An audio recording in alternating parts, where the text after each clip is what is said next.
Ma, huwag ka naman ganyan magsalita. Hindi pa nga natin alam kung yung singsing na kinuha ni Choy yung sinasabi nyo. Bukas pupuntahan ko yun at ako mismo ang kukuha ng singsing. Saka ang pangit pakinggan na may nawawala sa bahay. Ano na lang ang sasabihin ng mga tao makakarinig? Na tayo-tayo na nga lang may isa pang magnanakaw? 4 lang tayo rito oh. Saka imposible naman malilikot ang kamay ng mga bisita natin. Kung hindi mga kaibigan, mga kamag-anak naman. Mamaya kakasalitaan nyo yan, mapaaway pa tayo. Paano kung nailapag nyo kung saan? Kung sa labas nyo naiwala? Saka kung may magnanakaw dito, ano po yun? 3 kami suspect? Hey! Ewan ko! Basta palagi na lang ako nawawala ng gamit. Nakakainis na bahay to. Kahit saan mo ilapag ang gamit, palagi na lang hindi na makikita pag kailangan mo na. Ang sarap pitpitin ng kamay ng magnanakaw na yan.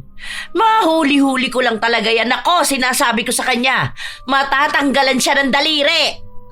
Paano kung ang pinagkakatiwalaan mong manugang pala ang nagiging dahilan kaya nagkakagulo kayo sa bahay? Noon pa man ay malikot na ang kamay ni Aliyah at hindi siya napagbibintangan dahil mabait siya kung titingnan. Pero ang bawat kasalanan ay may kabayaran. Magagawa niya pa kayang magbago? O hahayaan na lang niya ang sariling makulong sa kasalanan at kadiliman? Ang alam ko talaga dito ko yun huling nakita eh. Kailan niyo po ba huling nakita? Kasi po, nung nagpunta po ako rito nung nakaraang linggo, wala naman po akong nakikita dyan. Ano po bang itsura nun? Hindi ko na matandaan kung kailan ko huling nakita. Pero alam ko, hindi ko inalis dito. Infinity sign yun eh. Ang mahal pa naman nun. 24K gold yun. Wala pang 1 taon nang mabili ko yun eh. Baka po nailagay niyo sa ibang lagayan. Tapos hindi niyo lang po maalala. Kasi sabi niyo po na makakalimutin na po kayo, di ba? Hanapin na lang po siguro natin. Nako! Feeling ko talaga nanakaw na yun eh. Nung nakaraan pa naman nagpunta rito yung pinsan ng asawa ko. Adik pa naman yun. Alam mo naman kapag mga ganong klase ng tao, may makita lang na gamit, kukunin na nila. Naku talaga, sa susunod na pupunta yan dito, aawayin ko talaga. Kaya ayoko nagpapapasok ng ibang bisita rito sa bahay eh. Si Mama, napagbintangan na naman si Tita Minda. Hindi naman yun magnanakaw. Baka tama si Aliyah na nakaligtaan mo kung saan mo nilagay. Ganyan nung nakaraan eh. Tapos sinisisi mo yung mga bisita ni Nathan. Tapos diba nakita natin na nasa ilalim ng damitan mo? Kawawa naman yung mga batang napagbintangan. Sus! Kapag adik, magnanakaw yan sila. Wala na kasi silang hiya basta makabatak lang. Siguro po, tita, hanapin na lang natin. Saan pa po ba pwedeng mailagay yun? Sa damitan po kaya? Or sa mga pinagtataguan, like storage box, ganon? Ito po bang buong linggo? Ano po ba ang ginawa nyo? Naglinis ako ng bahay eh. Kasi nagtapon ako ng mga hindi na ginagamit. Baka naman po naitapon nyo. Maliit na alahas po yun. Malamang hindi po ganun kadali na makikita. Hindi ko naman ginalaw rito eh. Doon lang ako sa kwarto. Kahapon ko pa hinahanap, hindi ko makita. Nakakainis naman talaga. Ang mga magnanakaw talaga, hindi pa mapitpit ang mga kamay. Nandyan lang yun, Ma. Imposible naman kasi na may kukuha nun. Sa susunod yan, kapag hindi mo hinahanap, pagpapakita rin yun. Baka naman kasi may duwende rito sa bahay nyo, tita. Tapos po, pinaglalaruan kayo. Naalala ko po nun sa bahay ng tita ko, may mga nawawala rin po silang gamit eh. Tapos, kapag kinausap po nila yung duwende, nakikita rin nila. Yun nga ang sabi ng kaibigan ko. Hindi ko alam. Ang kwento kasi noon sa amin ng tatay, may alaga raw silang duwende rito. Hindi ko alam kung totoo ba yun. Kausapin nyo na lang po. Sabihin nyo na hindi kayo nakikipaglaro, kaya ilabas na niya yung gamit nyo. Ganun po ang ginagawa ng tita ko. Sige nga, at ako'y nai-stress na sa mga nawawalang gamit dito sa bahay. Agad namang naniwala si Annie sa sinabi ng nobya ng anak. Kahit na ang totoo ay nilalaro lamang siya ni Aliyah. Nang makauwi na ang dalaga sa kanyang bahay, agad niyang tiningnan ang pinaglalagyan niya ng ninakaw niyang alahas. 3 araw na niya itong hawak dahil nung nakaraan na bumisita siya sa bahay ng nobyo, silang dalawa lang ang naroon. Kaya nang makita niya ang alahas, hindi na siya nag-aksaya pa ng oras para kunin ito. May iba pang gamit na nanakaw niya. Ang ilan ay ibinenta na niya para lang magkaroon siya ng pera. Walang mga magulang si Aliyah. Hindi niya nakilala kung sino ba ang mga yon. Lumaki siyang palipat-lipat sa kanyang mga kamag-anak. Pero wala sa kanila ang nagpalaki sa kanya ng maayos. Nang sumapit na siya sa wastong edad, umalis na siya sa poder ng mga kaanak niya para maghanap ng sarili niyang uupahan na bahay. Dahil hindi naman siya nakapagtapos ng kolehiyo, wala siyang nakikitang magandang trabaho. Bata pa lamang si Aliyah, sanay na siyang manguha ng gamit ng iba. Kung saan siya napupuntang bahay, palaging may nawawala. Yun din ang dahilan kaya kung kani-kanino na lang siyang pamilya ipinapasa. Kaya nang makilala niya si Moises at makapunta siya sa bahay na ito, pansin niyang madali lang nakawan ang nobyo. 3 lang sina Moises sa bahay nila. Ang ina niyang si Annie, si Moises at ang bunsong kapatid nito. Nasa ibang bansa ang kanilang ama. At ang pangalawang kapatid ng nobyo ay nag-aaral sa ibang bayan, kaya hindi sa bahay nila nakatira.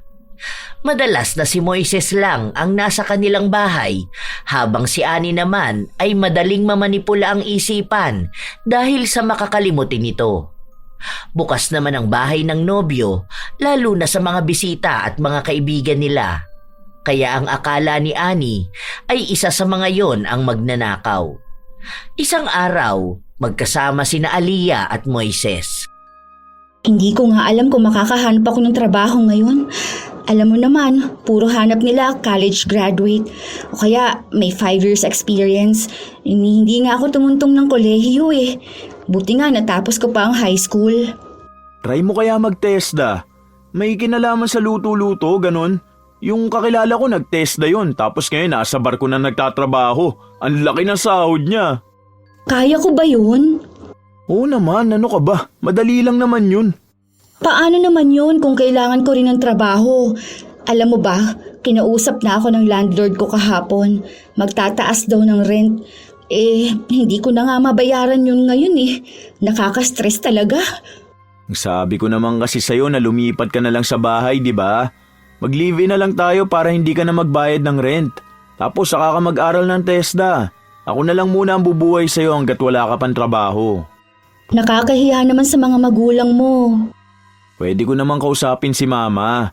Saka papayag naman yun lalo na ikaw naman ang lilipat sa bahay. Alam mo na ikaw ang isa sa pinagkakatiwalaan nun. Saka kapag nasa trabaho ko, walang tumatao sa bahay eh. Madalas na nasa shop si mama. Sure ka ba? Kung okay lang kay tita. Okay na okay kay mama. Gusto na nga niya ako mag-asawa eh. Nangihingi na ng apo. Sige, pero kausapin muna natin si tita ha. Nahihiya kasi ako sa bahay niyo eh. Pero salamat, babe. Katulad nga ng inaasahan, pumayag si Annie na sa bahay na nila tumira si Aliyah. Sa lahat ng naging nobya ng kanyang anak, si Aliyah lang talaga ang nagustuhan niya. Malambing kasi ito at talagang maaasahan sa bahay. Nakikita niya ito bilang mabuting asawa para kay Moises at magiging mabuting ina rin sa magiging apo niya. Ilang linggo pa lamang si Aliyah sa bahay ng kanyang nobyo pero unti-unti na niyang nakikita kung ano ang bagay na susunod niyang nanakawin. Sa totoo lang, kahit na anong gawin ni Aliyah, hindi niya talaga napipigilan ang kanyang sarili na kunin ang gamit na hindi naman sa kanya. Isang araw, habang naglilinis ang dalaga, umuwi ang bunsong kapatid ni Moises at may kasama itong 2 kaibigan. Be, kukuha lang ako ng merienda nyo. Anong palaman ba ang gusto nyo? Maging sa mga bisita nila, mabait talaga ang dalaga. Pero ang hindi nila alam, kinukuha lang yung dahilan ni Aliyah para sa plano niyang pagnanakaw. Nakita niya kasi ang mamahaling relo na nakalagay lang sa gilid ng TV. Dahil doon nakatambay ang mga kabataan na bisita, magiging palusot niya yon kung sakali man na hanapin ni Annie ang nawawala niyang relo. At tama nga ang kanyang hinala. Kinabukasan, nagising siya dahil panay na naman ang daldal ng ginang. Ay, ano na naman kayang dahilan kaya nagdadadaldal na naman si Mama? Ang aga pa oh. Day off ko ngayon, gusto ko sana matulog pa. Sige na, matulog ka na muna. Ako na lang ang kakausap kay Mama. Lumabas ang dalaga at naabutan niya si Annie na naghahalungkat ng gamit. Inilipat niya rin ang lagayan ng TV. Ma, bakit po? Ano po nangyayari?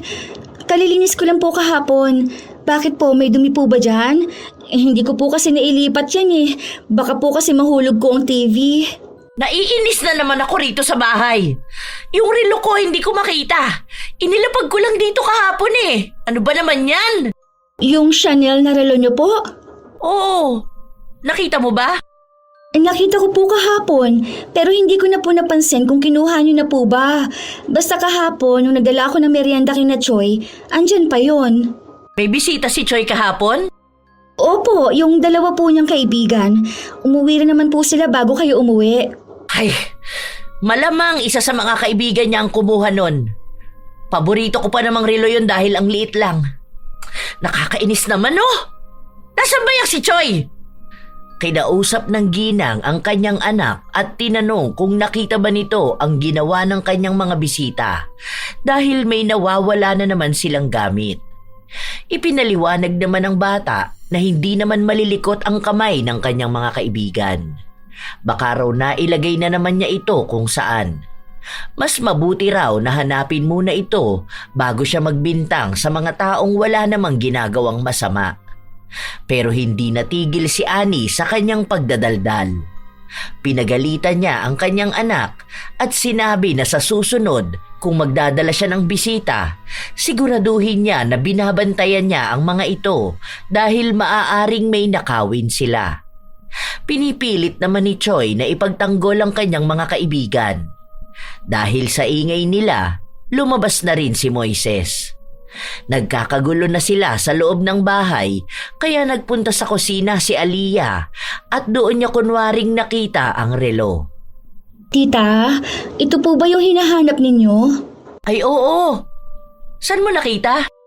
Doon po sa taas ng microwave. Oh, nakita mo na Ma.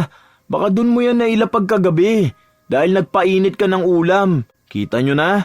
Inuuna nyo po kasi yung pagbibintang ng tao eh. Kawawa naman yung dalawang bata. Bumisita lang napagbintangan pa magnanakaw. Eh paano? Ang natatandaan ko inilapag ko yun dito malapit sa TV. Kung inilapag niya yan sa tabi ng TV, paano naman yan mapupunta sa taas ng microwave? Ay, teka po. Naalala ko na.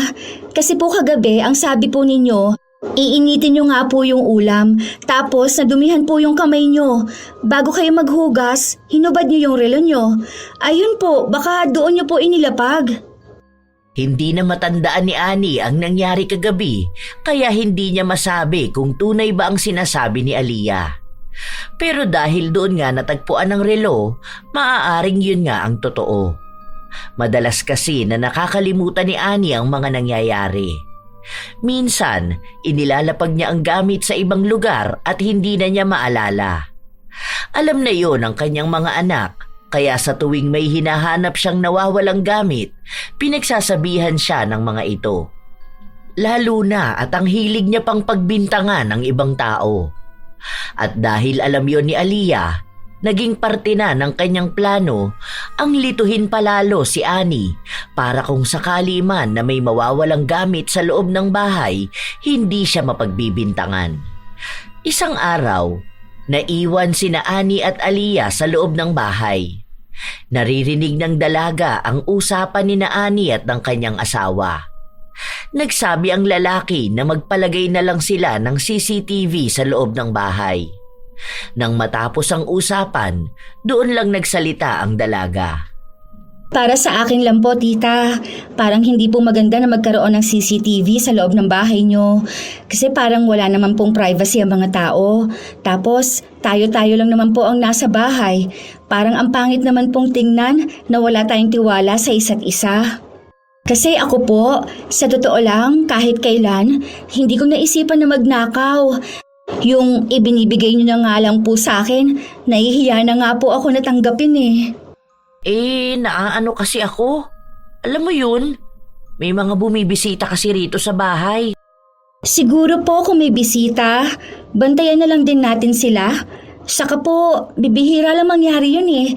Madalas po ako lang ang nasa bahay or minsan kami ni Choi. Para lang naman po sa akin. Pero dahil po bahay po niyo ito, kayo pa rin po ang masusunod. Maganda rin po kung tatanungin ninyo mga anak nyo para alam din po nila yung plano nyo. Ano ba sa tingin mo? Masyado na ba talaga ako nagiging makakalimutin? Hindi pa naman ako ganong katanda eh. Yung totoo lang po, tita. Grabe na po ang pagiging makakalimutin nyo. Naalala ko po nung nakaraan, nakalimutan nyo po yung isinalang nyo sa kalan. Nagpapakulo ata po kayo ng tubig, tapos nakalimutan po ninyong magluluto kayo ng noodles. Ganon na ba kalala? Ang alam ko lang na nakakalimutan ko kapag may itinago akong gamit, tapos hindi ko na maalala kung saan ko nilagay. Hay nako, bakit kaya ganito ang nangyayari sa akin? Siguro po dahil stress kayo. Baka po sa negosyo nyo. Kung gusto nyo po, ako na lang po muna magbabantay sa tindahan. Dito na lang po muna kayo sa bahay para kahit na paano makapag-relax naman po kayo. Napaisip si Annie sa mga salitang sinabi sa kanya ng dalaga. Wala pa rin namang trabaho si Aliyah at mukhang makakatulong nga kung magpapahinga muna siya. Nag-aalala rin kasi si Annie na baka lumala ang pagiging makakalimutin niya at makalimutan na rin niya ng tuluyan pati ang sarili niya at ang kanyang pamilya. Nang kinagabihan, nang makauwi na si Moises, nagkaroon sila ng pag-uusap ukol sa mga bagay at desisyon na gagawin ni Annie. Sinabi ko naman sa iyo dati yan, di ba ma? Ang lala kasi ng stress mo last year, lalo na dun sa pamangkin ni Kuya George. Bakit? Ano nangyari? Ay, hindi ko ba naikwento sa'yo? May kinuha kasi si mama na magbabantay sa tindahan. Tapos ang ginawa naman nun, nagpapa-order siya ng feeds. Tapos hindi namin alam yun, kaya lahat ng benta sa kanya napupunta. Ayun, ang laki ng lugi ni mama. Hala, grabe naman yung mga ganong klase ng tao. Pinagkatiwalaan na nga sila tapos mantatarantado pa. Kaya swerte mo na. Kapag nakakilala ka na mapagkakatiwalaan talaga, no? Bibihira na lang kasi yung mga tao na gumagawa ng tama. Sobrang stress ko nun. Kasi nga, ang bilis maubos ng supplies. Tapos wala namang kinikita ang tindahan. Ang tagal ding nakabawi ng tindahan ko nun. Akala ko nga malulugi na ako ng tuluyan eh. Doon nagsimula yung pagiging makakalimutin ni mama. Minsan may sasabihin pa yan sa'yo, kunwari may papagawa siya. Tapos makakalimutan niya na yun. Sa sobrang dami niyang iniisip dati. Tapos ang sabi ko sa kanya, magpahinga na nga muna siya kahit na dito na lang siya sa bahay. Or lumabas-labas siya para mag-enjoy. Yun din sinasabi ni Papa eh. Kaso itong si Mama ayaw naman iwan yung tindahan niya. Paano ko naman kasi iiwan ang tindahan ko? Ang tagal ko na yung negosyo, no? Bago pa kami naging mag-asawa ng tatay mo, negosyo ko na yon. Tapos yun din ang tumulong para makapag-aral kayo. Wow, gano'n na po katagal? Oo, ganun katagal na stress. May pinagkakatiwalaan ako noon na nagbabantay ng tindahan ko. Kaso, nung nag-asawa na siya, ayun, sumama na sa ibang bansa. Simula noon, kadalasan na nakukuha ko mga manloloko. Kaya dapat palagi ako nasa tindahan para bantayan sila. Huwag na po kayo mag-alala, tita. Hindi ko po kayo bibiguin kung hahayaan niyo po na akong magbantay sa tindahan. Tama naman po ang mga anak ninyo eh. Dito na lang po kayo sa bahay. Mas makakapagpahinga po kayo. Mas mapagkakatiwalaan naman si Aliyah, ma. Alam ko naman. Kaso, kaya nga hindi ko siya kinukuha dahil mag-aaral siya. Kapag sa tindahan siya, dapat dun lang siya nakatuon. Lalo na kung siya ang hahawak ng lahat. Okay lang din naman po sa akin. Basta po may trabaho ako. Mas gusto ko po talaga magtrabaho kaysa mag-aral. Nakakahiya naman po kasi eh. Ayoko rin naman pong si Moises lang ang bubuhay sa akin. Tapos nakikitira din po ako sa bahay niyo. Unti-unting kinukuha ni Aliyah ang loob ni Annie. Mabait naman sa kanya ang ginang pero sadyang nahihirapan lang ito na basta magtiwala. Pero dahil nakikita ni Annie na mabait naman ang dalaga, napapayag na rin siya nito. Gusto na rin kasi ng mga anak niyang manatili na lamang siya sa bahay nang sa gayon ay makikita niya rin ang mga taong bumibisita sa kanila. Para daw wala na siyang pagbintangan na ibang tao kapag may hindi siya makitang gamit. Kinabukasan, isinama ni Annie si Aliyah papunta sa tindahan. Nagbebenta sila ng pagkain ng baboy at manok. Iba na po palang itsura ng tindahan ninyo, tita. Unang punta ko po rito parang dito sa kabila yung counter. Kakalipat lang niya nung nakaraang linggo. Halika rito, ipapakita ko sa iyo yung mga gagawin mo. Ipinakita ni Aliyah na madali lang siyang matuto para kahit na paano ay maibigay agad ni Annie ang tiwala sa kanya. Halos 1 linggo rin na tinuruan ng ginang ang dalaga bago niya ipinaubaya ang trabaho. Masama rin kasi ang pakiramdam ni Annie kaya napilitan siya na manatili na muna sa kanilang bahay. Sa pagkakataon na hawak na ng dalaga ang kaperahan, bumubuo siya ng panibagong plano kung paano siya makakapagnakaw ng pera. Magiging madali na lang ito kung tutuusin, lalo pat nakuha naman na niya ang tiwala ni Annie. Ilang linggo pa ang lumipas, pinapakita ni Aliyah na tama lang na siya ang hinayaang humawak ng tindahan. Hanggang sa nagpasya na rin silang dalawa ni Moises na magpakasal. Bakit kaya hindi nyo nalang idiretso sa simbahan? Plano na rin po namin yan, kaso sa ngayon, mas maganda po kung makikisabay kasi sa kasalang bayan. Libre lang po doon. Pag-iipunan pa namin yan sa simbahan, ma. Alam nyo naman po na mahal ang magagastos. Para sa akin, parehas lang din naman kasi yun. Sayang naman yung espesyal yung araw kung hindi nyo rin naman gagawin sa simbahan. Espesyal naman po ang bawat araw basta kasama ko po ang anak nyo. Isa pa po, di ba ang mahalaga naman po kapag nagpapakasal ay ang pagmamahalan namin? Wala na po yan kung sa bongga ba ang kasal o hindi. Kahit na simpleng kasalang bayan lang yan, nasa paraan naman po ng pagsasama namin yan. Sa bagay, tama ka naman. Iba talaga ang mindset ng magiging future wife mo, anak. Ang swerte mo talaga kay Aliyah. Naku, tama pala yan na magpakasal na muna kayo. Baka maagaw pa yan ng iba. O sige, saka na lang ang kasal sa simbahan pag umuwi na rin ang papa mo. Nagtawanan lang sila. Ang daming magagandang salita na sinabi ni Annie sa kanyang magiging manugang. Gustong-gusto niya talaga ang dalaga, lalo na at magagandang katangian lang ang nakikita niya kay Aliyah. Nang maikasal na ang dalawa, mas lalong naging mabait si Annie sa kanyang manugang. Ipinagmamalaki niya ito, lalo na sa mga nakakausap niya. Minsan kasi, kapag tungkol sa manugang ang usapan nila ng mga kumare niya, si Aliyah ang nagiging angat. Sinasabi kasi ng mga kumare niya na kung hindi masasama ang ugali ng mga naging asawa ng mga anak niya, minsan naman daw mga tamad at hindi maaasahan sa bahay. Malayo raw sa ugali ni Aliyah na kahit galing sa trabaho ay nagagawa pa ring tumulong sa gawaing bahay at kahit na minsan ay hindi niya narinig na nagreklamo. Isang araw, nakatanggap ng mensahe si Annie mula sa kanyang mga kaibigan at nagyayaya ang mga ito na magkita-kita sila. Bago pumayag si Annie, nagtanong muna siya sa kanyang mga anak. 4 na araw daw kami dun sa resort ng kaibigan ko. Alam nyo, 3 dekada na kaming magkakaibigan. Kaso, nung mga nagsipag-asawa na kami, bibihira na lang kami magkita-kita. Siguro mga 13 years ago yung huling nagsama-sama kami ng buo talaga kami. Nag-asawa kasi yung isa tapos pumunta ng abroad. Ngayon lang umuwi ng Pilipinas. Siya yung nagyayaya. Oh, bakit pinag-iisipan nyo pa? Pwede ka naman magpunta. Oo nga po, Ma. Sayang naman po yun. Minsan na nga lang po kayo magkita-kita eh. Wala naman rin po kayong alagain na bata para mahirapan kayong umalis. Saka 4 na araw lang naman po yun para makapag-unwind naman po kayo, di ba? Paano naman kayo rito sa bahay? Ma, malalaki na po kami. Ano pa pong pinoproblema nyo? Nandito naman si Aliyah. Saka si Choi, kaya naman na niyang asikasuhin ang sarili niya. Sige na po, sumama na kayo ron. Tama po si Moises, Ma.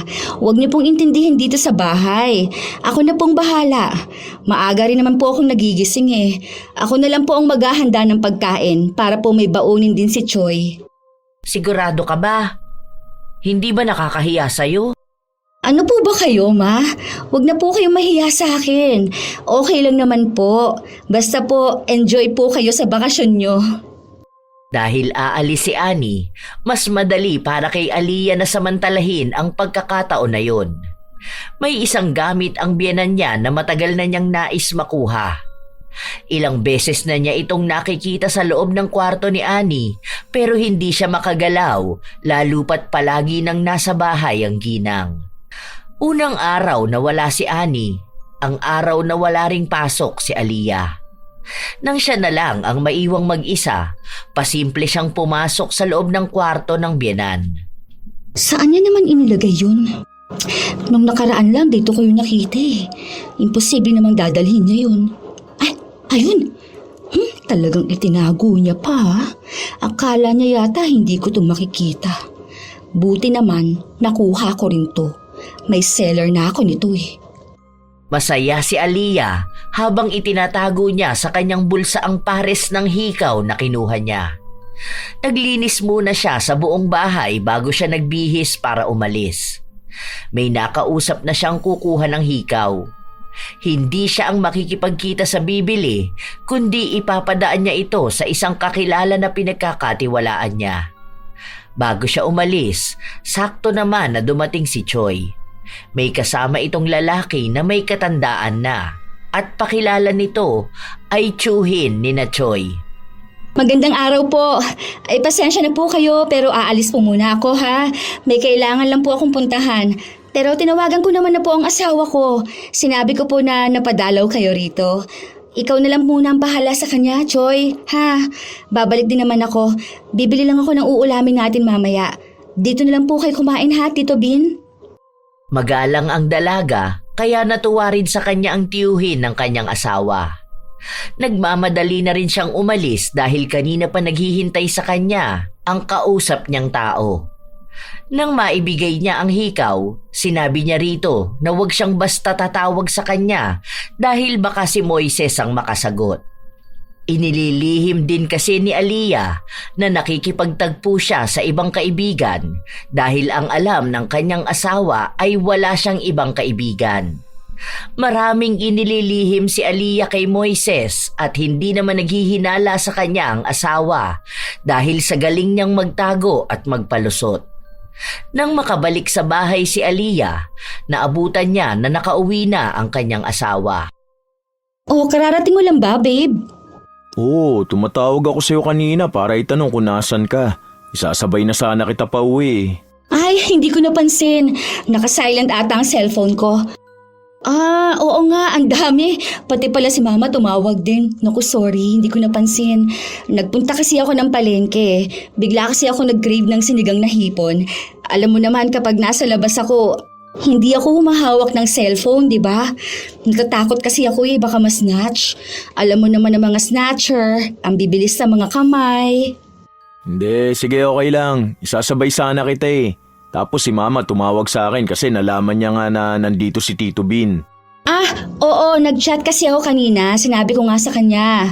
Sige, magluluto na muna ako para makakain dito si Tito. Tulungan na kita. Hindi na, babe. Sige na, makipagkwentuhan ka na lang muna sa tito nyo. Wala sila ni Choi. Pinuntahan yung isa pa naming kamag-anak dun sa kabilang kanto. Ano bang dahilan kaya yun na pabisita? Ngayon ko lang ata siya nakita. Hindi ko pa rin naman nakikita yung iba niyong mga kamag-anak. Ang nakikita ko lang yung mga malalapit lang dito. Hindi kasi masyado lumalabas ng bahay nila. Yan yung tito ko na sinasabi namin ni Mama na milyonaryo. Ay, totoo ba? Bakit hindi halata? Yung suot niya kasi kanina parang gusot-gusot. Tapos parang may mantsa pa. Ganun lang talaga siya. Minsan nga kapag pumunta ka sa mansyon nila, makikita mo yan, butas-butas ang damit eh. Bihira lang yan nagsusuot ng damit kapag may mga party lang o business meetings. Pinapatakbo nga yan na mayor sa kanila pero ayaw niya maging politiko. Grabe, ang big time naman ng mga kamag-anak niyo. Ay oo naman, lalo na sa father side namin. Lahat talaga silang magkakapatid, mga successful na tao. Kaya pala nagpunta rito si Tito kasi sasabihin niya yung sa kasal ng anak niya. Bali lahat tayo rito, imbitado. Tapos 3 araw free accommodation dun sa hotel sa Makati. Mga kamag-anak namin sa father side ang pupunta. Makikilala mo yung iba. Nakakahiya naman kung sasama ako dun. Maiwan na lang kaya ako rito sa bahay. Anong nakakahiya? Imbitado ka talaga. Pati nga si Tito natutuwa sa'yo eh. Siyempre asawa kita, kaya kung imbitado ang pamilya namin, malamang imbitado ka rin dahil part ka na ng family. Kaso nakakahiya naman sa mga kamag-anak nyo. Ang yayaman nila. Paano kapag tinanong nila ako? Wala man lang akong pamilya. Wala naman silang pakialam dun. Saka mababait yung mga yun. Hindi naman imbitado yung mga mapangmata naming kamag-anak. Basta yung mga kapatid ni Papa, yun talaga mababait silang lahat. Sa totoo lang, hindi naman talaga nahihiya si Aliyah. Isa lang yon sa kanyang rason para hindi masyadong mahalata na gusto niyang sumama. Ilang buwan pa naman bago maganap ang kasalan na yon, kaya hindi na niya muna inisip ang tungkol doon. Ilang araw pa ang lumipas, nagpatuloy si Aliyah na kumuha ng mga gamit ng kanyang biyenan. Ang kinukuha niya ay yung madali lang makaligtaan at hindi masyadong ginagamit ni Annie. Babe, uuwi na bukas si Mama, no? Anong oras? Hindi ko alam eh. Gabi yata, bakit? Pwede kaya ako magpaalam na hindi muna ako papasok? Yung dati ko kasing katrabaho, nag-aaya siya sa akin kung pwede kami magkita. May problema kasi siya eh. Naghiwalay sila ng asawa niya. Kilala mo yun. Naalala mo nung nililigawan mo ko? Nung nandun pa ako sa karinderya nagtatrabaho, naalala mo yung sinasabi mo na may makapal na eyelashes? Oo, yung si Rose? Yung tinatawag niyong rosas na walang bango? Naaalala mo pa pala yun? Oo, siya nga. Kung okay lang din sa'yo na umalis ako? Oo, okay lang naman yun. Wala namang problema sa akin eh. Anong oras ka ba bukas? Ihatid na lang kita. Hanggang ano oras ka ba ron? Pero kung gusto mo, okay lang din naman kung hanggang kinabukasan ka. Susunduin na lang kita, total wala naman akong pasok bukas eh. Samahan mo na lang siya, kawawa rin naman. Naghiwalay ka mo sila ng asawa niya. Labis ang pasasalamat ni Aliyah sa kanyang asawa. Kinabukasan, maaga siyang nagising para maghanda ng pagkain. Sinabi rin ni Moises na siya na ang nagpaalam sa kanyang ina ukol sa paalam ni Aliyah. Nang makarating na si Aliyah sa bahay ng kanyang kaibigan, hindi na pumasok si Moises. Nagsabi lang ito sa kanyang asawa na tatawagan na lang siya kinabukasan para sunduin siya. Ang hindi alam ni Moises, hindi naman talaga kaibigang dadamayan ang ipinunta ni Aliyah sa bahay na yon, kundi ang sugalan na palagi niyang pinupuntahan simula pa noon. O anong oras ba tayo magsisimula? Okay ako kahit walang tulugan to. Ano na ha? Nasaan na ba yung iba? Huwag niyo sabihin na mas nauna pa ako sa kanila ha. Ano ba naman yan? Bilisan niyo na. Tawagan niyo na ha. Para makapagsimula naman na tayo. Kating-kating na ang palad ko oh. Matagal nang lulong sa sugal si Aliyah at isa yon sa dahilan kung bakit siya nahilig sa pagnanakaw ng gamit. Dahil mamahalin ang mga nakuha niya sa kanyang biyenan, malaking pera din ang puhunan na magagamit niya sa buong laro nila. Mabuti na lang at madali niyang nakumbinsi ang kanyang asawa dahil hindi na rin naman nakikita ni Moises ang dating katrabaho na tinutukoy ni Aliyah. Dahil kabisado na rin niya ang kanyang asawa, madali na lamang para sa kanyang pasunurin ito gamit ang kanyang mga salita. Hindi rin naman alam ni Moises ang ginagawa niyang pagsusugal. Dahil bukod sa hindi siya humihingi ng pera sa asawa, nakikita rin nito na nag-iipon din siya para sa kanilang kinabukasan. Nagpatuloy ang masayang araw ni Aliyah. Hindi siya kinukulit ng asawa dahil malaki ang tiwala nito sa kanya. Ang ginagawa na lamang niya, nagpapadala siya rito ng litrato para kunwaring ipakita na kumain na siya. Ano ba naman yan? May balat ka naman ata sa puwet eh. Huwag ka kaya sumilip sa baraha ko. Hindi na ako manalo-nalo rito. Ano, naligo ka ba? Inaalat tayong dalawa ha? Huwag ka nalang bumakas dyan. Ang laki na nga ng talo ko. Ubus na yung perang dala ko. Tapos maaga pa para matapos ang laro. Panay reklamo si Aliyah, lalo pat sunod-sunod ang pagkatalo niya. Hanggang sa naubos ang malaking halaga ng pera na hawak niya galing sa mga pinagbentahan ng mga ninakaw niya. Pero dahil ayaw siyang patayuin ng mga kalaban niya, nagkaroon na lang sila ng listahan. Noong una, kahit na paano ay nakakabawi naman si Aliyah. Pero sadyang hindi para sa kanya ang araw na yon, kaya natalo siya. Malaking halaga ang dapat niyang bayaran sa bangka. Oo, promise. Akong bahala sa'yo. Bigyan mo lang ako ng 1 linggo. Papalitan ko ng mamahaling gamit yung utang ko sa'yo. Basta tiwala ka lang. Para naman tayong hindi magkakakilala rito ah. Alam mo naman na ni minsan hindi kita binigo, di ba? Walang takutan na magsusumbong sa asawa ha, hoy. Kayo ha? Basta, gagawin ko yon. Baka nga sobra pang maibigay ko sa'yo, ano? Malaking halaga ang kailangang maibigay ni Aliyah at sa oras na hindi niya yon maibigay ayon sa araw na napag-usapan nila, makakarating daw kay Moises ang listahan ng utang niya. Yun pa naman ang ayaw ni Aliyah dahil malamang ay papangit ang tingin ng kanyang asawa sa kanya at baka mahirapan ulit siyang maging malaya sa pagsusugal. Habang nagpapatuloy ang araw, nagpaplano si Aliyah ng bagong pagnanakaw. Isang araw, may kinuha siyang singsing na nasa lamesa lang. Pero nang balak na niya itong ibulsa, biglang dumating si Choi. Sa kanya pala ang singsing at binalikan niya ito sa bahay nang mapansin niyang hindi niya ito suot. Akala ko kay mama yan. Itatabi ko sana para ibibigay ko mamaya pag uwi niya eh. Sana tumawag ka na lang sa akin nung hindi mo sure kung nasa bahay ang singsing mo. Para sana hindi ka na umuwi. Baka malate ka pa niyan sa next klase mo. Lihim na may inis na nararamdaman si Aliyah dahil akala niya ay makakaisa na naman siya. Kinukulit pa naman na siya ng pinagkakautangan niya.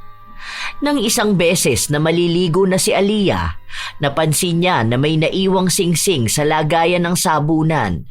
Yon ang kinuha niya. Nang makakolekta na siya ng 3 gintong alahas, nakipagkita na naman siya sa kakilala niya. Sabihin mo sa kanya sobra pa yan ha. Sa kanya ka nalang kumuha ng porsyento o kaya kung maibebenta mo yan ng mas mahal. Tunay na ginto naman lahat yan eh. Walang nagsusuot ng peke sa bahay na yon. Yung padre de pamilya kasi nila palagi nagpapadala ng alahas. Sige na, saglit lang ako eh. Babalik pa ako ng tindahan. Nagmamadali si Aliyah na umalis. Pagpunta niya ng tindahan, nakita niya roon ang biyenan. Oh, ma, ano pong ginagawa niyo rito? Wala, napadalaw lang. Boring na sa bahay eh. Ah, may kinatagpo lang po ako. May binili po akong damit sa online. Sa susunod, huwag mong basta iiwan ang tindahan ha. Alam mo naman na ikaw lang ang pinagkakatiwalaan ko. Ayoko pa naman nagtitiwala sa kung sino-sino. Kung kailangan mong umalis at medyo matatagalan ka, sabihan mo ko para ako muna ang papalit sa'yo. Bakit po parang stress kayo? Na-stress na naman ako sa bahay. Kanina pa ako hanap ng singsing ko, hindi ko na naman makita. Oh, anong singsing naman po ma? Noong nakaraan may nakita ako sa bahay pero kinuha po ni Choi kasi ang sabi niya sa kanya. Dapat nga po itatabi ko yun eh. Kasi kako, baka mawala na naman kasi nakaligtaan yun na naman.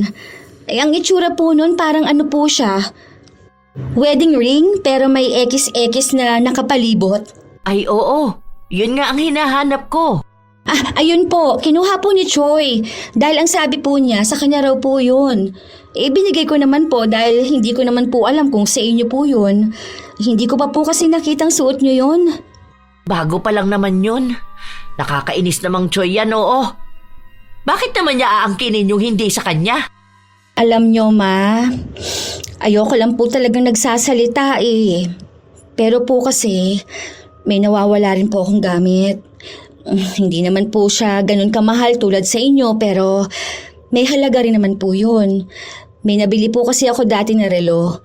Kaso hindi ko na po alam kung nasaan na. Ayoko naman po magsalita sa bahay kasi po, alam niyo yun, tayo-tayo lang naman po ang nakatira dun. Pero feeling ko po huwag po kayong magagalit sa akin, Ma. Baka po nagnanakaw na si Choi.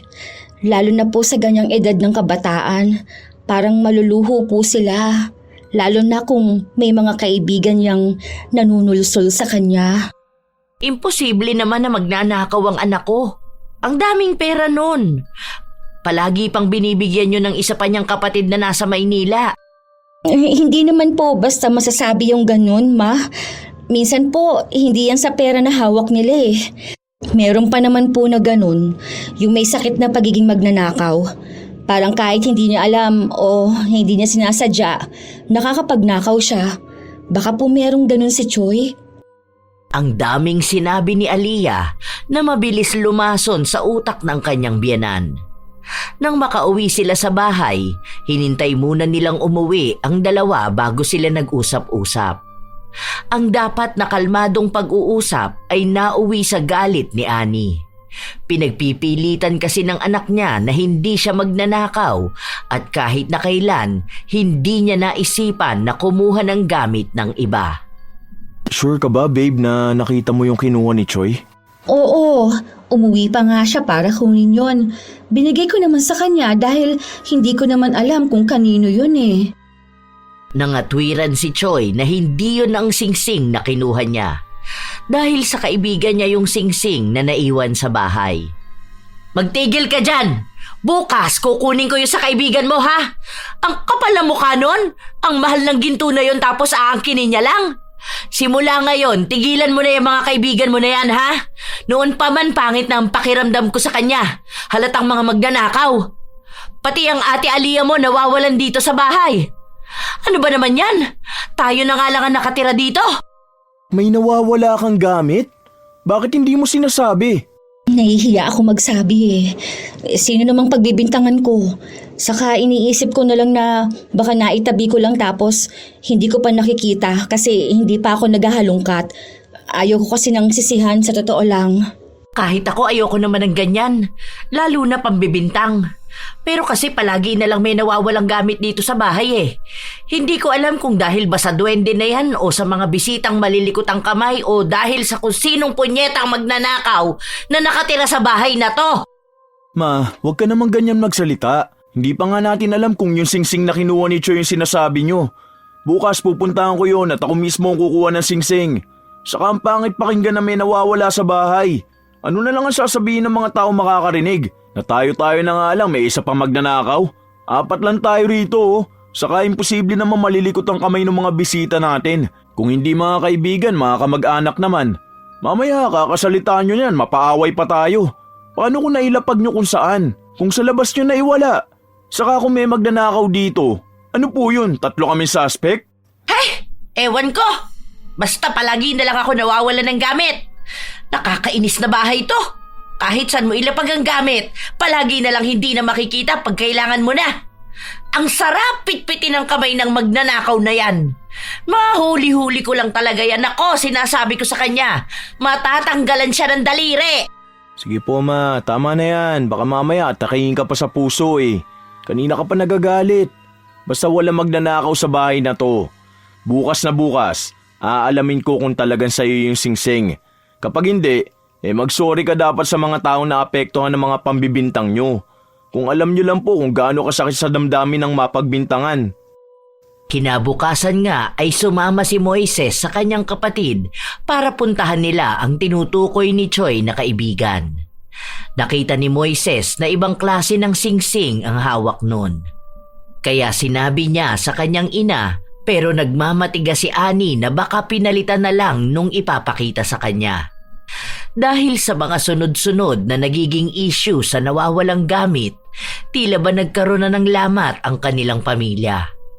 Hindi na masyadong nakikisama sa kanila si Choi o hindi ito nananatili sa bahay nila kapag walang ibang tao dahil katwiran niya na baka may mawala na naman at siya ang mapagbintangan.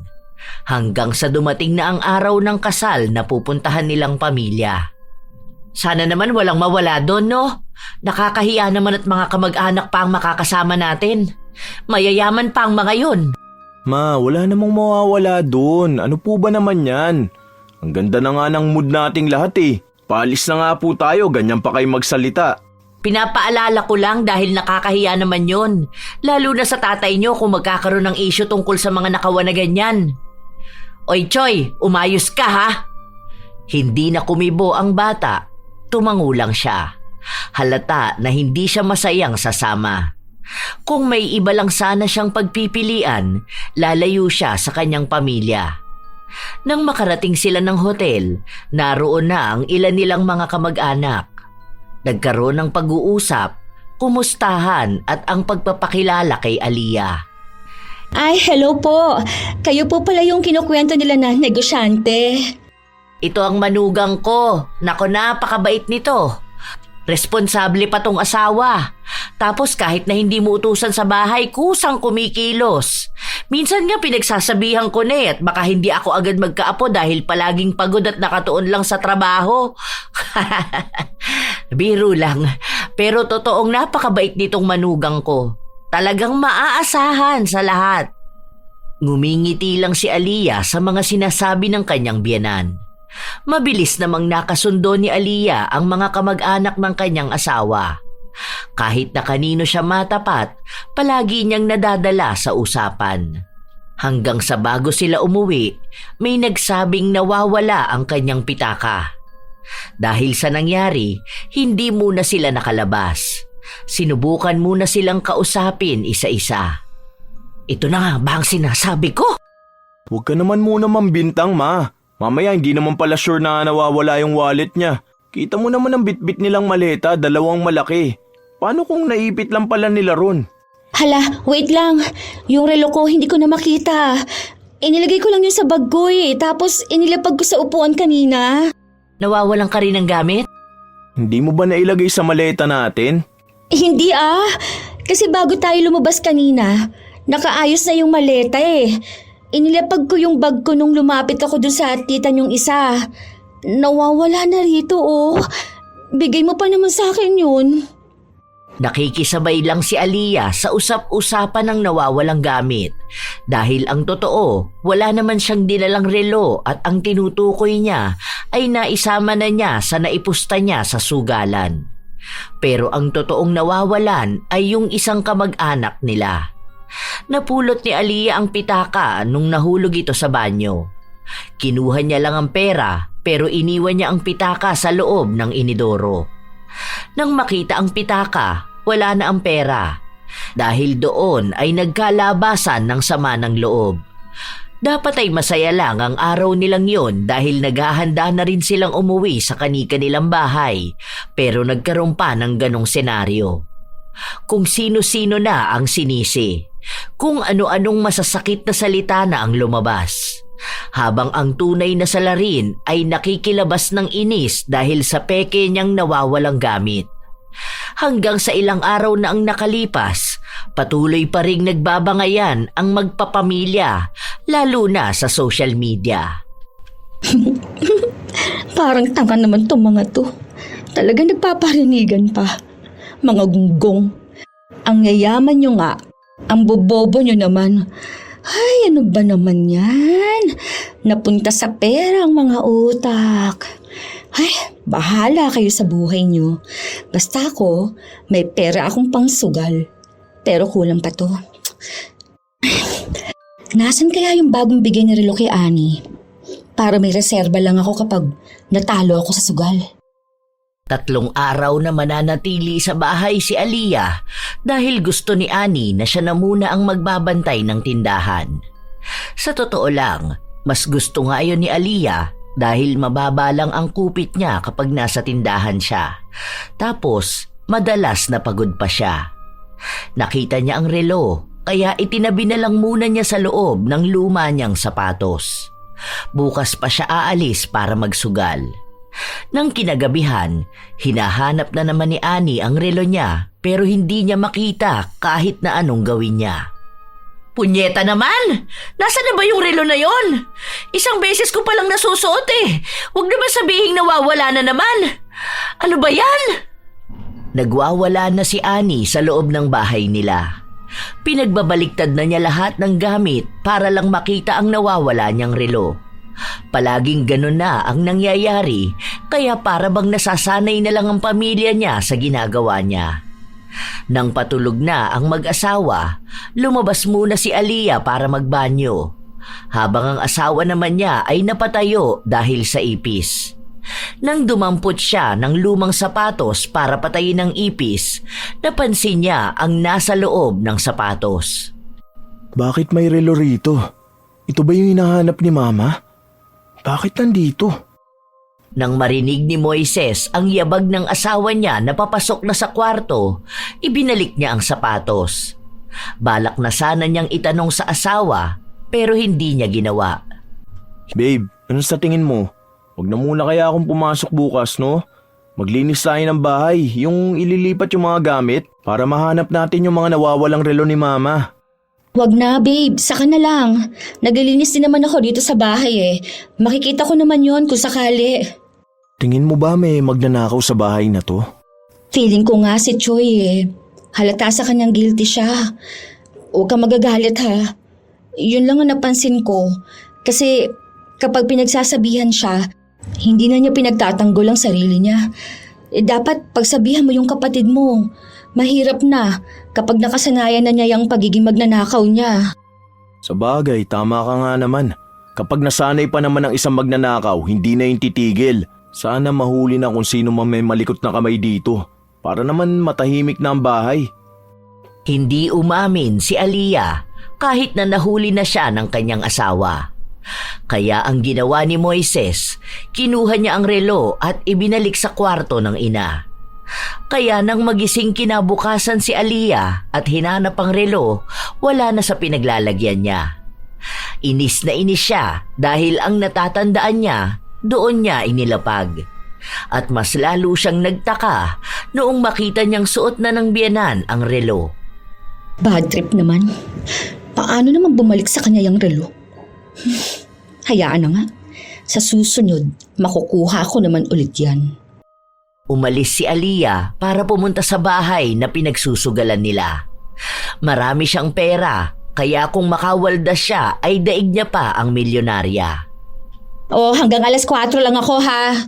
Baka umuwi na yung mga tao sa bahay at hanapin ako. Pero sa susunod na linggo, wala ang asawa ko. Aalis yun. Pupunta ng Taiwan para dun sa meeting mo sa work niya. Yon, kahit buong magdamag walang tulugan, lalaban talaga ako. Ganda sana ng laban ngayon, kaso nabawi naman ng biyenan ko yung relo. Nakakainis nga eh. Ang hirap na niyang pagnakawan ngayon ha. Lahat na ng bagay nakatago na. Sana makumbinsi pa siyang wag nang magpalagay ng CCTV sa bahay. Ang dami niyang arte eh. Pwede naman siyang humingi ulit ng gamit sa asawa niya. Kung wala lang mga alahas yon at mamahaling gamit, naku, hindi ko naman pakikisamahan yun. Ang daldal, nakakapikon. Ang daming pangit na salitang binitawan ni Aliyah laban sa kanyang biyenan. Hanggang sa nabanggit ng kalaro niya na kulamin na lang niya. Para daw kung sakali na mahirapan, ipamana na agad ang mga gamit sa kanya. Natawa lang noong una si Aliyah pero seryoso ang kausap niya. Ibinigay sa kanya ang numero at lokasyon kung saan niya matatagpuan ang mangkukulam. O kaya ay pwede naman daw siyang samahan. Wala naman yon para kay Aliyah, pero nang napansin niyang naghihigpit na sa lahat ng gamit ang biyenan, bigla na lang niyang naisip na magpakulam. Nilinaw niya na hindi niya naman ipapapatay si Annie, Pero gusto niya lang na manghina ito at mawala ng kakayahan para kumilos mag-isa. Para hayaan si Aliyah na tumulong sa kanya. Sa ganung paraan, mas mapapadali ang kanyang pagnanakaw. Yun nga ang nangyari. Bigla na lang nahimatay si Annie habang nasa tindahan siya, kaya dinala siya sa ospital at si Aliyah lang ang nagbantay sa kanya bago dumating si Moises. Ano nangyari kay Mama? Ayos na ba siya? Lumabas na ang resulta. Wala namang nakita. Pero nangihina kasi siya eh. Baka sa stress din, no? Ang sabi ko kasi sa kanya, wag na siya sa tindahan eh. Lalo na ngayon, ang daming stress dun dahil yung ibang supplies na galing dun sa bagong supplier. Mga sira naman. Inaasikaso ko na nga yun para ibalik. Ma, anong nararamdaman mo? May masakit ba sa'yo? Maayos naman ako, anak. Huwag kang mag-alala. Nahihilo lang talaga ako. Magpahinga ka na lang muna, Ma. Huwag ka na kasi magpaka-stress. Ang sabi sa akin, pwede naman na raw iuwi si Mama. Sige, ako nang bahala. Umuwi ka na muna sa bahay. Baka nandun na si Choi. Ako na lang ang mag-aasikaso dito para makauwi na rin si Mama. Hindi naman tumanggi si Aliyah na umuwi. Dahil ang mangyayari, siya lang ang mag-isa sa bahay at makakakuha na naman siya ng alahas. Ilang araw pa ang lumipas, palagi na lang nakahiga sa kama si Annie. Ang manugang naman niya ang palaging nagbabantay sa kanya. Nak, pwede bang pasuyo ako ng tubig? Sige po, sandali lang ha. Mamaya po mga 3 p.m. inom po kayong gamot. Wala namang epekto sa akin yung gamot. Sayang lang ang pera natin dyan. Kaso yun po ang sabi ng doktor nyo. Siguro dahil matanda na rin ako kaya ganito. Baka malapit na ang oras ko. Huwag nyo naman pong sabihin yan, Ma. Baka po kasi sobrang stress nyo. Huwag po kayo masyadong magpaka-stress. Kung hindi nyo po kontrolado ang isang bagay, huwag nyo na pong isipin pa. Kunwari, may nawawala kayong gamit. Hayaan nyo na lang po. Kung makikita nyo naman po, di makikita. Kung hindi, ganun po talaga yun. Paano? Mahahalaga sa akin ang lahat ng gamit ko. Mas mahalaga naman po ang buhay ninyo. Dalang-dala naman si Annie sa mga mabubulaklak na salita ng kanyang manugang. Dahil nanghihina na siya at hindi na makagalaw ng walang tulong ng iba, si Aliyah na ang nagpresenta na alagaan siya. Habang inaasikaso niya ang biyenan, pasimple naman itong nagnanakaw ng mga alahas at minsan pa ay pera. Marami pa naman nun si Annie dahil wala siyang bangko. Ang libo-libo niyang pera ay nakalagay lang sa kanyang damitan. Pasimple at pautik-utik lang ang kuha ni Aliyah para hindi mahalata kung may malaking pera na nawawala. Isang araw, habang natutulog si Annie, lumabas si Aliyah para magsugal. Oh, show money Kasi simula pa lang natin gusto niyo na kaagad magpalista. Tingnan niyo ako, ang daming pera. May mga alahas pang maipupusta. Game na! Nasa kasarapan sila ng paglalaro nang may sumugod sa kanila at itinaob ang lamesa. Buwisit naman Ang ganda na ng baraha ko! Babe, anong ginagawa mo rito? Dito mo pala dinadala yung mga ninanakaw mo? Kaya naman pala ayaw mo kung papasukin dito sa bahay ng kaibigan mo dahil hindi naman pala to basta bahay lang. Pasugalan to! Hindi. Ano lang to? Katuwaan lang. Wala to, babe. Ano palang ginagawa mo rito? Bakit ka umuwi ng umaaga? Katuwaan? Pero ang kakapal niya mga perang nasa harapan nyo. Ito ano to? Parang alahas to ni Mama. Isa pa, alam mo na nga na may sakit si Mama tapos iiwan mo siya mag-isa sa bahay ha? Mabuti na lang umuwi agad si Choi. Kung hindi baka nahulog na sa kama si Mama dahil gusto niya magbanyo. Bakit sa akin mo isinisisi lahat ha? Hindi ko naman kasalanan kung baldado na yung nanay mo. Ginagawa mo akong katulong. Para simpleng kasiyahan ko lang na ganito, ayaw mo pa? Minsan ko na nga lang ito ginagawa Minsan? Minsan kapag hindi ko alam ha? Ayos ka pala no. Bait-baitan ka tapos magnanakaw ka naman pala. Ang dami pang nadamay na tao dahil sa pagbibintang ni Mama sa kanila. Tapos lalabas na ikaw pala itong magnanakaw? Nakakahiya ka? Hindi ko alam kung bakit pa kita pinakasalan. Sige, dito ka na sa mga kaibigan mong katulad mong masasama ang ugali dahil tinotolerate nila ang pagiging magnanakaw mo. Magkaiba magnanakaw sa sinungaling pero ikaw pinagsama mo pa. Hindi natapos ang bangayan ng mag-asawa hanggang sa nakauwi silang dalawa. Pinaghahagis din ni Moises ang gamit ng kanyang asawa. Ano bang nangyayari sa inyong dalawa? Bakit ba kayo nag-aaway? Hindi ko naman alam na gising pala si Mama eh. Gusto ko lang naman sana lumabas at magpahangin. Tapos magagalit ka na sa akin.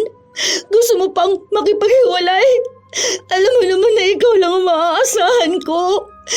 Ang maaasahan namin ang anak ko. Tigilan mo na ako sa mga drama mong ganyan. Akala mo ba hindi ko nahahalata, ha? Ano bang sinasabi mo? Hindi ko naman maintindihan eh. Masama na bang magpahinga ako, ha? Tao ako, napapagod ako. Lalo na, buntis ako. Tigilan mo ako sa mga ganyan.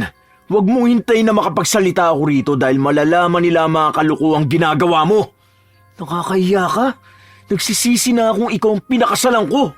Sana pala maski nilalab pa kita lalo para hindi ganitong gulong dinala mo sa pamilya ko. Ma, kausapin niyo naman po si Moises. Hindi ko naman po alam ang dahilan kung bakit siya nagagalit sa akin. Wala naman po akong ibang ginawa eh. Kulang pa po ba itong ginagawa ko sa pamilya natin? Sige po, kung matitiis ninyo, nasa kalsada na lang ako titira.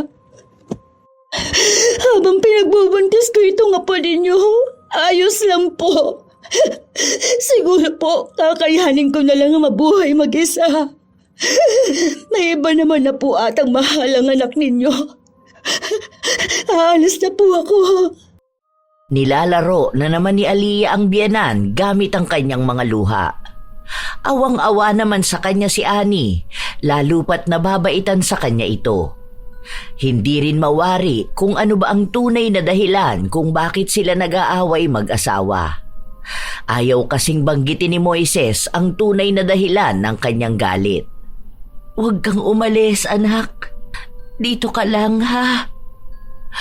Ano ka ba naman, Moises? Bakit mo naman pinapalayas ang asawa mo? Tapos buntis pa. Hindi mo maiintindihan. Kapag nalaman mo magagalit ka rin sa kanya. Aaminin ko na po. Nahuli niya kasi ako naglalaro ng bingo. Natutulog naman po kayo kanina. Tapos paglabas ko, naabutan ko yung mga naglalaro dun sa labas. Nagalit po siya sa akin. Sorry po, Ma. Sorry po kung gusto ko lang naman na magpakasaya kahit na minsan. Napakasinungaling mo talaga, no? Hindi ko akalain na may ganyan kang pag-uugali. Nakakagalit ka, sa totoo lang. Paano mo naitago sa amin yung ganyang ugali mo, ha? Ano ba, Moises? Tumigil ka na. Huwag mong pagsalitaan ng ganyan ang asawa mo. Hindi maganda yung ganyan. Hayaan mo siya kung gusto niya lang naman magpakasaya. Naiintindihan ko siya na nakakaramdam siya ng pagod dito sa bahay. Lalo na at may ahalagain pa. Huwag kang umalis, Aliyah. Dito ka lang. Ayusin niyo yan. Hindi yung maliit na bagay lang sa pagsasama niyo. Hiwalayan na agad ang naiisip na solusyon. Nanginginig na sa galit si Moises dahil siya pa ang nagmumukhang masama, na para bang siya pa ang walang kwentang asawa. Hindi umalis si Aliyah dahil siya pa ang kinampihan ng biyenan.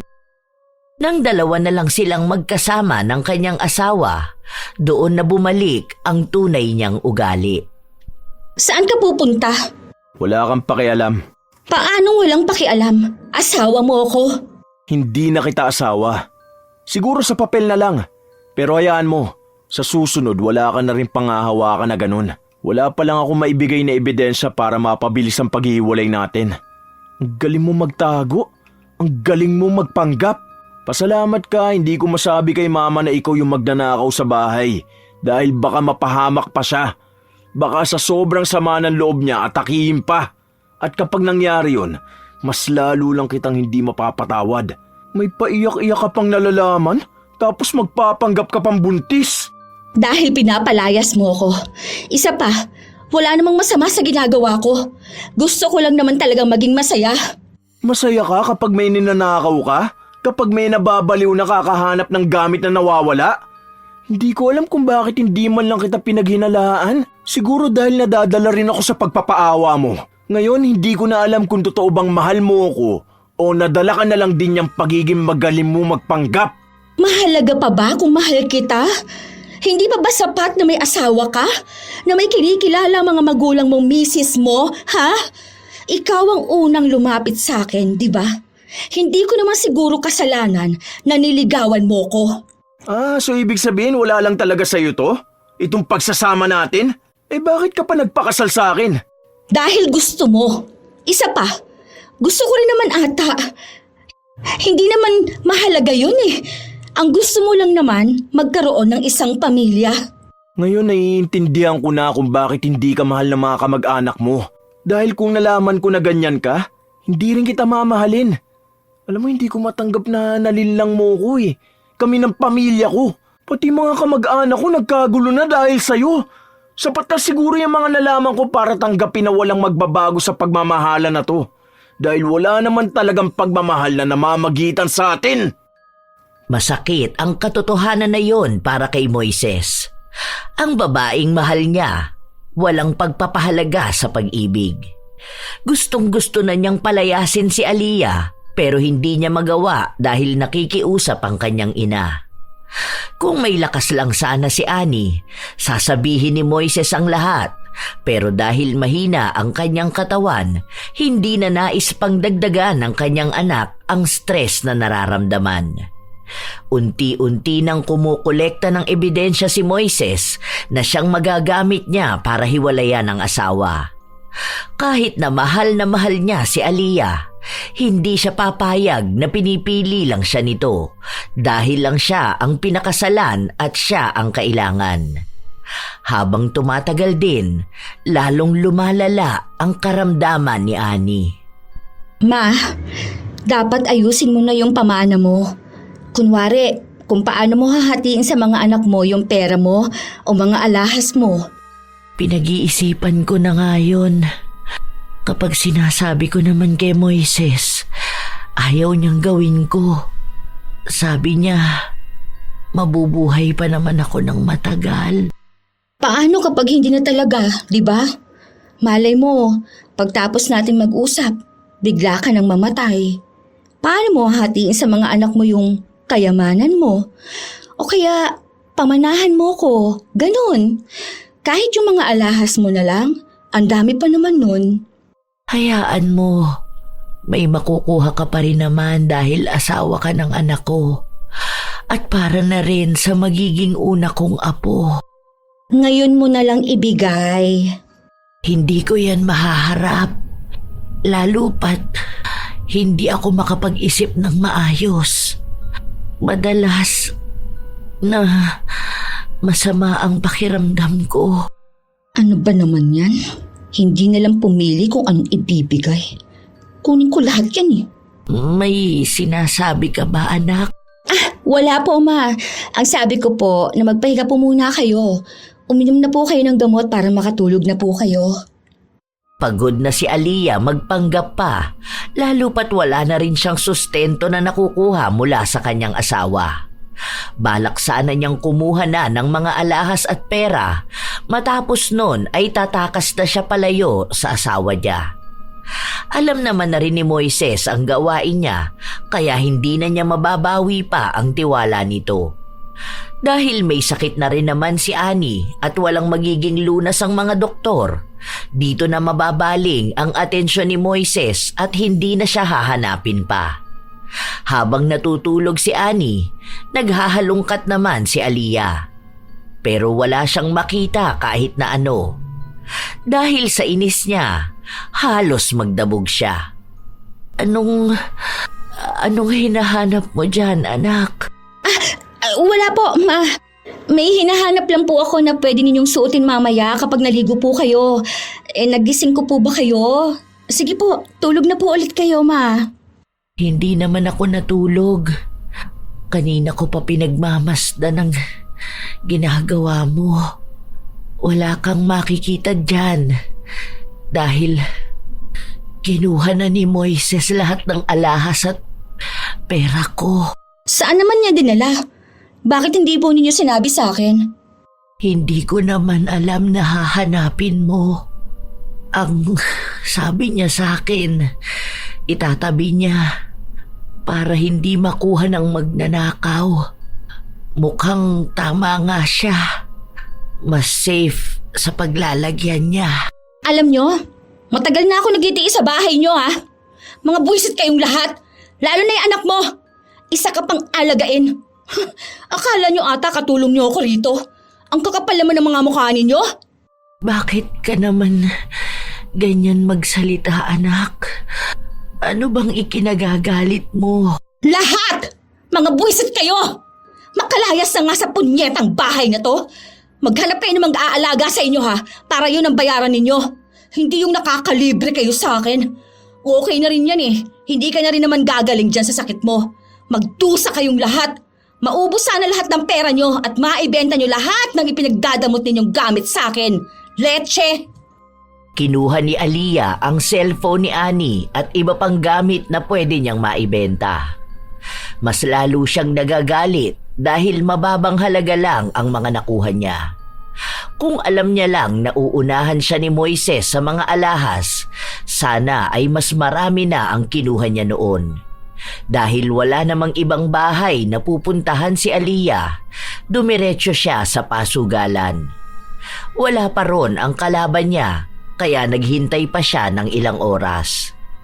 Inalok niya rin sa ibang mga naglalaro ang mga gamit na hawak niya. Ang mura mo namang gustong bilhin to? 10K mo naman na. Tingnan mo, wala namang issue eh. Makinis pa. Kaya mo naman i-format to para mawala ang password. Ito na lang. Oh, wedding ring? Totoong gold yan. Tingnan mo to. Wala nang ibang ginawa kundi ang mambarat. Ano na? Panlaro ko lang mamaya, oy. Mababa talaga ang naging benta niya sa mga gamit. Kahit na ang alahas na regalo sa kanya ni Moises, ibinenta na niya para lang magkaroon ng perang ipapangsugal. Nang dumating na ang mga kalaban niya, agad silang naglatag ng lamesa. Oh, dating gawe ha. Labas muna mga pera para hindi tayo nalulugi rito. Oh, eto nang lahat ng meron sa akin oh. Kung gusto nyo, may mga damit ako na pwede ninyong bilhin. Hoy, mamahalin ng mga yon ha. Galing pang abroad yun. Nasa kalagitnaan na ng kasarapan sa pagsusugal ang mga tao matapos na magkagulo dahil may mga pulis na pumasok sa loob. Dahil sa takot ni Aliyah, tumalon siya sa bintana pero mali ang bagsak niya kaya nabalian siya. Dahil hindi siya makatayo at makatakbo, nadakip din siya ng mga pulis at dinala sa ospital. Nadaan naman niya sa paliwanagan ang mga ito at dahil walang ebidensya na nakuha sa kanyang isa siya sa mga nagsusugal, hindi siya nakulong. Pero ang problema niya, wala siyang pera at wala rin siyang kahit na anong gamit. Pero mabuti na lang, kahit na wala siyang dalang cellphone, napuntahan siya ni Moises sa ospital. Babe, ang sakit ng binti ko. Buti nilang pinuntahan mo ko rito. Pumunta ako rito hindi para tulungan ka o kaawaan ka. Magbibigay lang ako ng pera sa'yo, pero pagtapos nito wala na akong pakialam sa'yo. Huwag mo na kaming guguluhin at huwag mo ipipilit ang sarili mong bumalik sa bahay dahil hindi na kita asawa at walang anak na nag-uugnay sa atin. Tigilan mo na ang pagpapanggap mong buntis ka kahit na hindi naman totoo. Alam mo, galit na galit ako sa'yo dahil maliban sa ginawa mong tanga mga tao sa bahay, ikaw pang malakas ang loob na ipakulam si mama. Oo, hindi ko mapapatunayan na ikaw, pero alam kong ikaw lang ang may kakayahan. Ano? Ganito na lang ang gagawin mo sa akin? Nakita mo na ngang may sakit ako. Hindi ko nakasalanan kung tumalon ka sa bintana. Ikaw ang may kagagawan niya sa sarili mo. Kanya-kanya na tayo ngayon. Alam mo kung may pagsisisihan man ako sa buhay ko, yun ay ang maging asawa ka. Maling-mali ako na hindi ko muna kinilala ang pagkatao mo. Hindi ko inisipan ng maling dahilan kung bakit walang mga kamag-anak mo ang gustong tumulong sa'yo eh. Ngayon alam ko na, sino nga namang magpapatira na magnanakaw sa bahay nila.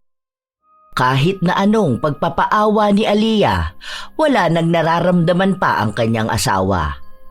Kinokonsensya niya ito at sinasabi na nangako sila noong kasal nila na magsasama sila sa hirap man o ginhawa. Pero sinabi lang ni Moises na ibang pagkatao ng asawa ang pinakasalan niya, hindi ang tunay na pagkatao nitong sinungaling, magnanakaw at sugarol. Tinotoo ni Moises ang sinabi niya kay Aliyah na hindi na niya ito tatanggapin pa sa buhay nila. Habang si Ani naman ay nahirapan makipaglaban sa mangkukulam. Halos 3 albularyo na ang napakiusapan nila pero hindi nagtagal ay gumaling na rin si Ani. Simula nang mangyari yun, nahirapan na talaga siyang magtiwala dahil kahit pala ang mabuting tao na kaharap niya ay may itinatago palang sikreto. Ilang taon pa ang lumipas, napawalang bisa na ang kasal ni na Moises at Aliyah habang si Moises naman ay nagkaroon ng bagong kasintahan. Magkaiba ng ugali kay Aliyah. Ang bagong kasintahan ni Moises ay galing sa isang matinong pamilya at alam niyang hindi nagtatago ng tunay na ugali. Mabait din ito sa kanyang ina at sa pamilya. Habang nagpapatuloy na maging maganda ang buhay ng pamilya ni Ani, siya namang patuloy na pagbagsak ni Aliyah. Hindi pa rin niya naaalis ang pagiging malikot ang kamay. Sa kasalukuyan ay nakakulong si Aliyah matapos niyang pagnakawan ang isang kumpanyang pinapasukan niya. Wala na rin siyang naging balita sa dati niyang asawa at tuluyan na nga siyang kinalimutan ni Moises at ng pamilya nito. Minsan, ang mga taong magnanakaw ay nagtatago sa isang magandang imahe para hindi mapaghalataan ang masasama nilang ginagawa. Marahil ang pagiging malikot ang kamay ay hindi lang basta gawain. Nagiging sakit na rin ito ng isang tao na kahit na anong gawin ay hindi na nila magawa pang talikuran. Minsan, ang kasalanan ay maitatago pang pansamantala. Pero darating ang araw na ang tunay na mukha at pakay ay lilitaw. Ang pagnanakaw at pagsusugal ay hindi lamang nakakasira ng kabuhayan, kundi pati ng relasyon at pagkatao. Ang taong magnanakaw at sugarol ay alipin ng sarili niyang kasakiman. At ang alipin, kahit magkunwari ng kalayaan, ay nananatiling bilanggo ng sariling kasalanan. May mga tao talagang kahit maging mabuti ka sa kanila, gagawa pa rin ang ikasisira mo. Kaya may mga taong nahihirapan magtiwala dahil sa mga magnanakaw na mapagpanggap. Naway may natutunan kayo sa ating bagong kwento ngayon. Mga apo, ibahagi nyo naman ang inyong mga opinyon ukol sa ating kwento at ibahagi nyo rin kung kayo'y may kakilalang katulad ni Aliyah na isang magnanakaw. Shout out sa ilan sa mga masusugid na tagapakinig ng mga istorya ni Lola Telang. Nilda Dultra, Larny Azurin, Chambo Diday, Elda Int Vin, Eunice, Ami Pacana, Sheila Legrama, Du Bautista, Mora Vanessa, Jaylan Dagan, Geraldine Diaz, Belen Baladhay, Rowena Yuson Papa, Pamela Allen, Richelle Ann, Chinita Closa, Cherry Mukbang ASMR, Elizabeth Dungka, Valerie Joy Nadal, Leia Gawaran at sa anak niya na si Miko, pati na rin sa Black Vibora Tattoo at sa pamilya niya na sina Aryan, Nico at Kabi, Jean Malhabor, Rhea Santos, Clara Joy Martinez at sa kanyang asawang si Jerwin Nabol, Mary Jane Rico, Ellen Torres, Giovanni Alabado. Shout out din sa inyo, Al San Jose, Emmy Ofalia, Riza Rizardo, Hayashi J. Megan, Elizabeth Dacles, Lourdes Imon, Myla, Irisabela Tuazon, Liza Rosario, Domingo Puamo, Riz Magante, Elizabeth Pamintuan, Wild Angel, Jinky Gonzales, Evelyn Gonzales, Elena Vidal Ibalar, Estela Cabral da Silva, Lolita Mariano, Kim at Kirben Española at Delegiro family, Josie Merguinho, Miss Bicol, Marilor Guevara at sa Guevara family, Annabel Mendoza, Arvid Shane Hoiberg Channel. Salamat sa pakikinig nyo, Rose Ann Romasanta, Stiela Chand, Venus Ravas, Jason Simanes, Resel Naelgas, Evelyn Abayan, Marisol Lucero, Maricar San Juan, Jane Hedulian, Fermin Paragoso, Cindy Jackson, Remy Hervasio, Dodds Hunco, Shobeg Loma TV, Roselyn, Juvelyn Santos, Ankahe Vlog, Norlene Rosales, Hanilyn Tripon. Kumusta kayo? Melanie Mel, Marisa Villanueva, Triple D, Rosita Kayabyab, Mikey ng Jensan, Leslie Martinez, Liza Rivero, Cliven Dubalan, Merlin Gasga, Zilpahara Reichert, Baby Jen Langkay, Fatima Priti, Presi Tangbawan, Gia Bule de la Cruz, May Ann Navarro, Mary Joy Galicia, Merly Fatalia, Gary Gubio, Ellen Lagos, Mars Pugal, Jonavi Lumadang, Bryson Victoria, Rizo Yu, Beng de Jesus. Shout out sa mga apo kong solid mula umpisa. Sidney Crosswind at sa kanyang anak na si Christine Lane Bandoho, Supladang Pasaway, Lovely Rose Roa at Princess Rain Roa Alawami, Kimpoy Feliciano, Hazel Fiesta, Marie the Lightworker, Gia Gigi, Francisco Ning, Jeremy Saranillo Francisco, Matt Sarol, Mel Santarita, Esteli Reyes at sa Reyes family ng Marikina City, AJ Chua ng Subic, Zambales, Vicky Yabut, Roy Lacandalo, Josefina Fuelias, Phoebe Ranyada, Mike James Tapak, Wilma Leses at advanced happy birthday sa kanyang mga anak na si Donna Leses sa September 28 at Shireen Leses sa September 30. Leonisa Cobo, Lurian Vitalicio, Jenny Suzuki, Raquel Hasigawa and to her husband Mitsuru, Maria Lina Kagawa, Lynn Hasigawa, Elise Padilla, Lydia Lopez, Gemstone Claro, Lance MBB, Rosalina Bugayong, Ami Yong, Ami Bag, Angelina Ignacio, sa buong Team Manok ng Amsik Angeles City, Pampanga, Ray Galedo at sa Galedo family ng Kabuyaw, Laguna, Roslyn Mangilin, Cherry May Libiran, Robert Crimen, Razon Yao, Milrose Demate, Angel Cancelier, Jaime Constantino, Jennifer Makasinag, Alma Naong at Rachel Whitney. Ako ang inyong Lola Telang at maraming salamat sa lagi niyong pagsubaybay, mga apo.